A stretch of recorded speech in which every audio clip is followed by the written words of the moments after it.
நீதிமொழிகள் 8ஆம் அதிகாரம். ஞானம் கூப்பிடுகிறது இல்லையோ, புத்தி சத்தமிடுகிறது இல்லையோ, அது வழியருகே உள்ள மேடைகளிலும் நற்சந்திகளிலும் நிற்கிறது. அது ஊர் வாசல்களின் ஓரத்திலும் பட்டணத்தின் முகப்பிலும் நடைக்கூடாரங்களிலும் நின்று சத்தமிட்டு, மனுஷரே, உங்களை நோக்கி கூப்பிடுகிறேன், என் சத்தம் மனுபுத்திரனுக்கு தொனிக்கும். பேதைகளே, விவேகம் அடையுங்கள், மூடர்களே, புத்தியுள்ள சிந்தையாயிருங்கள். கேளுங்கள், மேம்பாட்டான காரியங்களை பேசுவேன், என் உதடுகள் உத்தம காரியங்களை வசனிக்கும். என் வாய் சத்தியத்தை விளம்பும், அகமியின் என் உதடுகளுக்கு அருவருப்பானது. என் வாயின் வாக்குகளெல்லாம் நீதியானவைகள், அவைகளில் புரட்டும் விபரீதமும் இல்லை. அவைகள் எல்லாம் புத்தி உள்ளவனுக்கு தெளிவும், ஞானத்தை பெற்றவர்களுக்கு யதார்த்தமுமாயிருக்கும். வெள்ளியை பார்க்கிலும் என் புத்தியையும், பசும் பொன்னை பார்க்கிலும் ஞானத்தையும் அங்கீகரித்து கொள்ளுங்கள். முத்துக்களை பார்க்கிலும் ஞானமே நல்லது, இச்சிக்கப்படத்தக்கவைகள் எல்லாம் அதற்கு நிகர் அல்ல.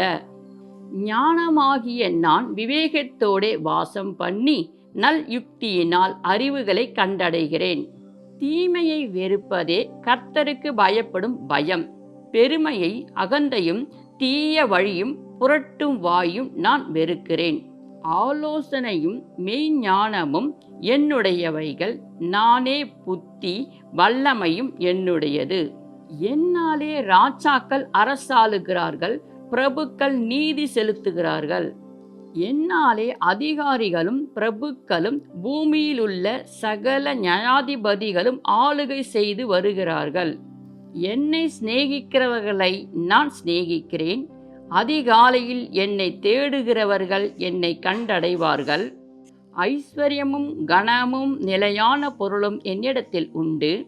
பொன்னையும் தங்கத்தையும் பார்க்கிலும் என் பலன் நல்லது, சுத்த வெள்ளியை பார்க்கிலும் என் வருமானம் நல்லது. என்னை சிநேகிக்கிறவர்கள் மெய்ப்பொருளை சுதந்திரிக்கும் படிக்கும், அவர்களுடைய களஞ்சியங்களை நான் நிரப்பும் படிக்கும். அவர்களை நீதியின் வழியிலும் நியாய பாதைகளுக்குள்ளும் நடத்துகிறேன். கர்த்தர் தமது கிரியைகளுக்கு முன் பூர்வ முதல் என்னை தமது வழியின் ஆதியாக கொண்டிருந்தார். பூமி உண்டாவதற்கு முன்னும் ஆதி முதற்கொண்டும் அனாதியாய் நான் அபிஷேகம் பண்ணப்பட்டேன். ஆழங்களும் ஜலம் புரண்டு வரும் ஊற்றுக்களும் உண்டாகும் முன்னே நான் ஜெனிப்பிக்கப்பட்டேன். மலைகள் நிலை பெறுவதற்கு முன்னும் குன்றுகள் உண்டாவதற்கு முன்னும், அவர் பூமியையும் அதன் வெளிகளையும் பூமியில் உள்ள மண்ணின் திரள்களை உண்டாக்கும் முன்னும் நான் ஜெனிப்பிக்கப்பட்டேன். அவர் வானங்களை படைக்கையில் நான் அங்கே இருந்தேன். அவர் சமுத்திரம் விசாலத்தை வட்டமிடுகையிலும், உயரத்தில் மேகங்களை ஸ்தாபித்து சமுத்திரத்தின் ஊற்றுகளை அடைத்து வைக்கையிலும், சமுத்திர ஜலம் தன் கரையை விட்டு மீறாதபடிக்கு அதற்கு எல்லையை கட்டளையிட்டு பூமியின் அஸ்திவாரங்களை நிலைப்படுத்துகையிலும், நான் அவர் அருகே செல்ல பிள்ளையாயிருந்தேன். நித்தம் அவருடைய மனமகிழ்ச்சியாயிருந்து எப்பொழுதும் அவர் சமூகத்தில் களி கூர்ந்தேன். அவருடைய பூ உலகத்தில் சந்தோஷப்பட்டு மனுமக்களுடைய மகிழ்ந்து கொண்டிருந்தேன்.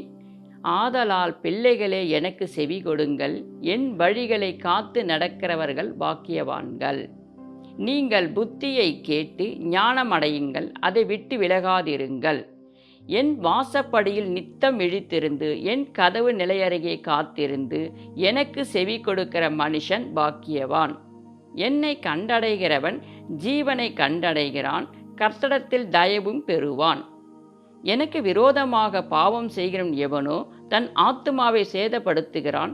என்னை வெறுக்கிறவர்கள் யாவரும் மரணத்தை விரும்புகிறார்கள் என்று சொல்லுகிறது.